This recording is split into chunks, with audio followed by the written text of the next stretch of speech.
Rifa International College, developing holistic personalities. A project of Rifa International University. Bismillahirrahmanirrahim. Assalamu alaikum. Students, we are studying chapter number 20, that is about chromosomes and DNA. In this chapter, we have done types of chromosomes, the chromosomal theory of inheritance, DNA as hereditary material, chemical nature of DNA. Our today's topic is DNA replication. DNA replication में हम study करेंगे कि basically जो DNA का duplex है, DNA double stranded structure जो है वो डिवाइड किस तरह से होता है, वो रेप्लिकेट किस तरह से होता है. तो डीएनए की रेप्लिकेशन को डिफरेंट साइंटिस्ट ने स्टडी किया कि किस तरह से जेनेटिक मटेरियल डिवाइड होता है और उसके बाद उसकी कॉपीज़, मल्टीपल कॉपीज़ प्रोड्यूस होती हैं किसी भी लिविंग ऑर्गेनिज्म के अंदर. सबसे पहले जो साइंटिस्ट था he was Watson and Crick. दो साइंटिस्ट थे जिन्होंने मॉडल क्रिएट किया था जेनेटिक इन्फॉर्मेशन को स्टडी करने के लिए, और उन्होंने कहा था कि ये कम्प्लीमेंटरी होते हैं. कम्प्लीमेंटरी का मतलब है कि both strands are running opposite to each other. एक स्टैंड अगर 3 प्राइम से 5 प्राइम की तरफ जा रहा है तो दूसरा 5 प्राइम से 3 प्राइम की तरफ आएगा. यानी 5 प्राइम के सामने हमेशा 3 प्राइम एंड होगा और 3 प्राइम एंड के सामने हमेशा 5 प्राइम एंड होगा. अब जब रेप्लिकेशन स्टार्ट होनी होती है डीएनए स्ट्रैंड की, तो सबसे पहले दोनों स्ट्रैंड्स होते हैं, कम्प्लीमेंट्री स्ट्रैंड्स होते हैं, वो सबसे पहले ओपन होते हैं, अनजिप होते हैं. उनके दरमियान में जो हाईली कॉइलिंग होती है वो ओपन होती है. दोनों स्ट्रैंड्स एक दूसरे के साथ हाइड्रोजन बॉन्डिंग के ज़रिए अटैच्ड होते हैं. हाइड्रोजन बॉन्डिंग एक वीक बॉन्डिंग है जिसको ब्रेक करना बहुत आसान है. लिटिल अमाउंट ऑफ एनर्जी को अप्लाई करके हम हाइड्रोजन बॉन्डिंग को ब्रेक कर सकते हैं. तो जब हाइड्रोजन बॉन्ड्स ब्रेक हो जाते हैं तो हाइड्रोजन बॉन्ड ब्रेक होने से दोनों स्ट्रैंड स्लाइटली ओपन हो जाते हैं. उसके बाद सेल के अंदर जो न्यूक्लियोटाइड्स, नए न्यूक्लियोटाइड्स प्रेजेंट होते हैं वो वहाँ पे असम्बल होना शुरू हो जाते हैं और दोनों स्ट्रैंड्स जो हैं वो अपोजिट डायरेक्शन में उनके अंदर न्यूक्लियोटाइड्स ऐड होना शुरू हो जाते हैं. तो कुछ हाइपोथेसिस हैं डीएनए की रेप्लिकेशन के लिहाज से कि डीएनए के स्ट्रैंड जो है वो डिफरेंट साइंटिस्ट ने according to their experimental observations उन्होंने कहा कि डीएनए का स्ट्रैंड जो है वो मे भी इस तरह से डिवाइड होता है. तो सबसे पहले जो डीएनए की रेप्लिकेशन का प्रोसेस बताया गया that is about semi conservative. Semi का मतलब है half and semi conservative. Conservative का मतलब है कि टू रिमेन समथिंग. अब सेमी कंजर्वेटिव रेप्लिकेशन इस तरह की है डुप्लेक्स की, हेलिकल स्ट्रैंड्स की, डीएनए की, कि जो दो स्ट्रैंड्स आपस में अनजिप हो जाएंगे, ओपन हो जाएंगी उनकी बॉन्डिंग, तो दोनों के साथ न्यू न्यूक्लियोटाइड्स अटैच होना शुरू हो जाएंगे. वो न्यूक्लियोटाइड्स ऐड होते जाएंगे और दोनों स्ट्रैंड्स के सामने एक नया स्ट्रैंड बनता चला जाएगा. यानी 3 प्राइम टू 5 प्राइम वाले एंड के सामने एक नया स्ट्रैंड बन जाएगा और 5 प्राइम टू 3 प्राइम एंड वाले स्ट्रैंड के सामने भी एक नया स्ट्रैंड बनना शुरू हो जाएगा. इस तरह से एक स्ट्रैंड से दो नए डीएनए स्ट्रैंड्स बन जाएंगे. लेकिन दोनों जो नए स्ट्रैंड्स जनरेट होंगे उनमें एक एक जो स्ट्रैंड है वो उनका पेरेंटल होगा और सेकंड जो होगा वो उनका न्यू होगा. यानी एक स्ट्रैंड उनका ओरिजिनल होगा, पेरेंटल होगा जो पहले से प्रेजेंट था सेल के अंदर, एंड सेकंड स्ट्रैंड जो कि बाद में बन रहा है. तो जो पहले से प्रेजेंट होगा उसको हम कंजर्वेटिव कहते हैं, जो न्यू बनेगा वो न्यू स्ट्रैंड जो है. अब इसमें ये है कि सेमी कंजर्वेटिव इसलिए इसको कह रहे हैं क्योंकि जब डीएनए रेप्लिकेट करेगा उसका जो नया डीएनए जो बनेगा आफ्टर रेप्लिकेशन, उसमें जो फर्स्ट स्ट्रैंड होगा, एक स्ट्रैंड जो होगा वो पेरेंटल होगा एंड सेकंड जो है वो उसके अंदर न्यू स्ट्रैंड होगा. That is why this type of replication is known as semi conservative. दोनों स्ट्रैंड्स जो हैं ये सेपरेट होंगे. सेपरेट होने के बाद उनके अंदर प्राइमरी स्ट्रक्चर्स बनेंगे, डीएनए रेप्लिकेट होगा. उसमें हाइपोथेसिस में कहा गया कि डीएनए जो है वो एक स्ट्रैंड वही रहेगा, दूसरा नया बन जाएगा. ये तो हो गया सेमी कंजर्वेटिव. उसके बाद एक और टाइप को स्टडी किया गया that is conservative model. Conservative model में ये था कि जो स्ट्रैंड जो है, पेरेंटल जो स्ट्रैंड था डबल हेलिक्स का, वो रिमेन इन रहेगा, इंटैक्ट रहेगा और जनरेट करेगा डिफरेंट कॉपीज़ ऑफ डीएनए. यानी जो ओरिजिनल स्ट्रैंड है वो वहीं पे प्रेजेंट रहेगा और नई कॉपीज़ वो मल्टीप्लाई करके प्रोड्यूस करता चला जाएगा.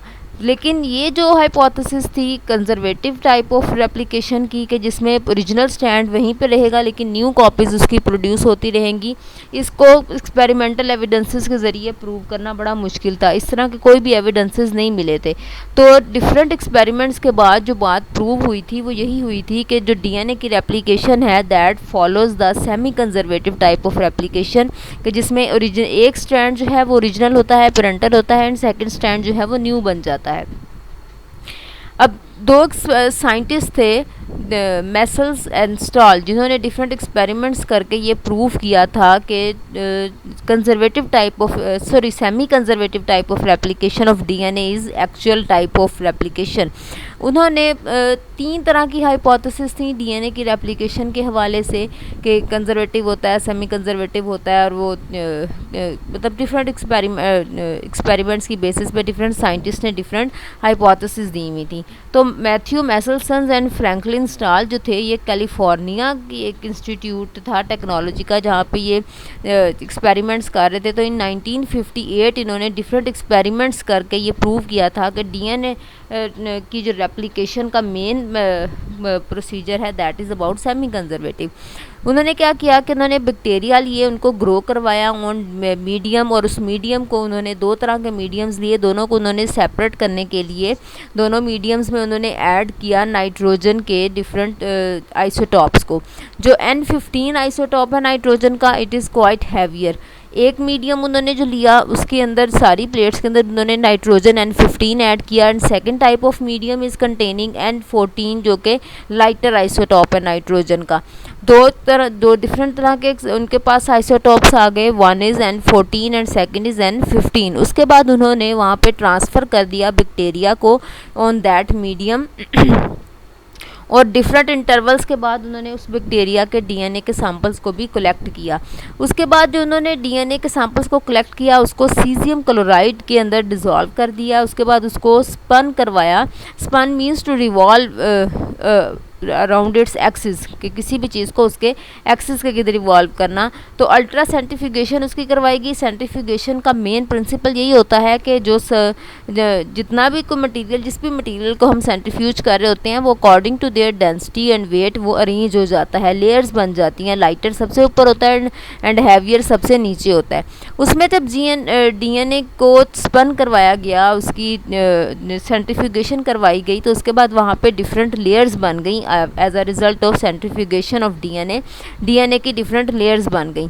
तो उन लेयर्स को इमीडिएटली वहाँ से डीएनए को सेपरेट किया गया और वहाँ पे डीएनए की डेंसिटी को चेक किया गया कि एट विच डेंसिटी जो डीएनए जो है वो वहाँ पे सर्वाइव कर रहा था।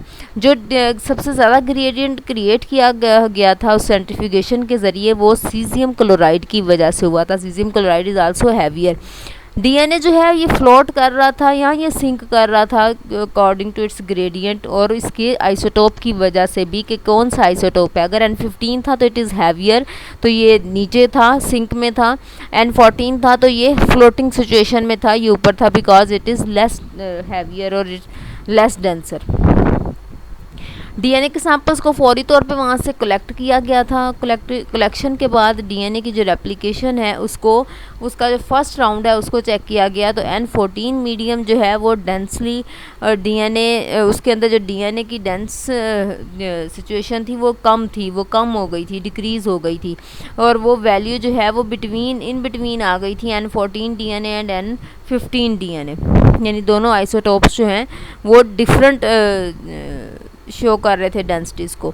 मैसेस और स्टाल ने डिफरेंट एक्सपेरिमेंट्स इसी तरह से परफॉर्म करते रहे और उसके बाद उन्होंने रिजल्ट्स इस तरह से इंटरप्रेट किए कि जो फर्स्ट राउंड था रेप्लिकेशन का, उसमें हर जो डॉटर डीएनए डिप्लेक्स बना था वो हाइब्रिड प्रोसेसिंग के ज़रिए बना था। उसमें हैवी स्ट्रैंड्स से पेरेंट्स के हैवी स्ट्रैंड्स प्रेजेंट थे, यानी semi conservative type of replication हुई जिसमें पेरेंट का एक हैवी स्ट्रैंड प्रेजेंट था, जो सेकंड स्ट्रैंड उसके सामने बना था पेरेंटल स्ट्रैंड के सामने, that is quite lighter.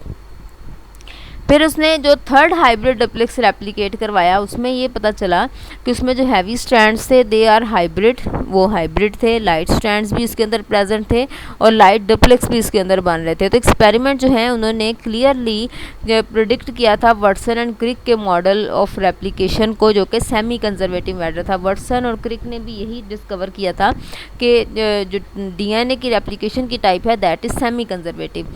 In this diagram they are showing that कि डीएनए का जो स्ट्रैंड है वो कहीं से भी रेप्लिकेट होना स्टार्ट हो सकता है, वो कहीं से भी अनलाइगेट होगा, ओपन होगा, उसकी हाइड्रोजन बॉन्डिंग ब्रेक होगी और वहाँ से उसके अंदर नए न्यूक्लियोटाइड्स ऐड होते जाएंगे और नया स्ट्रैंड बन जाएगा। अब ये जो ब्लू लाइंस हैं दीज आर पेरेंटल स्ट्रैंड्स, यहाँ से ये ओपन हो रहा है, ओपन होने के बाद यहाँ पे ये रेड लाइन जो है it is showing new strand और ये न्यू न्यूक्लियोटाइड्स ऐड होते चले जा रहे हैं। ये लूप इसी तरह बढ़ती चली जाएगी, ओपन होती चली जाएगी, अनपिन होती चली जाएगी और यहाँ पे न्यू न्यूक्लियोटाइड्स ऐड होते चले जाएंगे और as a result new strands बनते चले जाएंगे। तो ये पहले एक स्ट्रैंड था और उसके बाद अब ये दो स्ट्रैंड डीएनए के दो स्ट्रैंड्स बन गए हैं। तो एक पेरेंटल स्ट्रैंड से दो डॉटर डुप्लेक्सेस बन गए इससे। डीएनए के अंदर 3 तरह के पॉलीमरेजेस होते हैं, DNA polymerase 1, polymerase 2 and polymerase 3। जो डीएनए पॉलीमरेज 1 है वो रिलेटिवली स्मॉल एंजाइम होता है और इसका मेन रोल ये होता है कि ये डीएनए की रेप्लिकेशन को सपोर्ट करता है। जो ट्रू ई कोलाई है, एस्क्रीशिया कोलाई जो है, इसके अंदर जो रेप्लिकेटिंग एंजाइम होता है फॉर डीएनए वो पॉलीमरेज 3 होता है और ये 10 टाइम्स लार्जर होता है, बाकी एंजाइम्स की निस्बत ये 10 टाइम्स लार्जर होता है और ज़्यादा कम्प्लेक्स होता है। एंजाइम्स जो हैं ये मोस्टली डायमर की फॉर्म में प्रेजेंट होते हैं, डाय मीन्स 2 एंड मर मीन्स यूनिट्स, यानी 2 यूनिट्स की फॉर्म में प्रेजेंट होते हैं और ये कैटलाइज करते हैं रेप्लिकेशन के प्रोसेस को, डीएनए के स्ट्रैंड्स की रेप्लिकेशन को ये प्रमोट करते हैं। जो पॉलीमरेज 3 है ये progressively threads the DNA through enzyme complex, ये एंजाइम कम्प्लेक्स के ज़रिए उसका जो डीएनए के जो स्ट्रैंड्स हैं उनको डिवीजन की तरफ, रेप्लिकेशन की तरफ प्रमोट करता है और वो उस रेप्लिकेशन को रैपिड कर देता है और ये 1000 न्यूक्लियोटाइड्स तक जो है वो उसको इंक्रीज़ कर सकता है उसकी लेंथ को। डीएनए पॉलीमरेज 3 जो है ये इसके साथ साथ न्यूक्लियोटाइड्स को ऐड करता चला जाता है और न्यूक्लियोटाइड्स की चेन को इंक्रीज़ करता चला जाता है। जैसे जैसे न्यूक्लियोटाइड्स ऐड होते जाएंगे नए स्ट्रैंड का साइज़ इंक्रीज़ होता जाएगा, एज अ रिजल्ट जो पेरेंटल स्ट्रैंड है वो भी अनपिन होता चला जाएगा और दो नए स्ट्रैंड्स, एक स्ट्रैंड से दो नए स्ट्रैंड्स बन जाएंगे। सो जो डीएनए पॉलीमरेज है ये इनिशिएट नहीं करवा सकता रेप्लिकेशन को, बट इट कैन प्रोलॉन्ग और it can enhance the replication. Enzymes जो हैं ये आरएनए प्राइमर्स भी होते हैं जो कि सीक्वेंस, इनका जो सीक्वेंस होता है वो अप्रॉक्सीमेटली 10 आरएनए न्यूक्लियोटाइड्स होते हैं, आरएनए के तकरीबन 10 न्यूक्लियोटाइड्स प्रेजेंट होते हैं। डीएनए पॉलीमरेज 3 जो है ये रिकॉग्नाइज करता है डिफरेंट प्राइमर्स को और ऐड करता है डीएनए न्यूक्लियोटाइड्स को to construct new strands of DNA.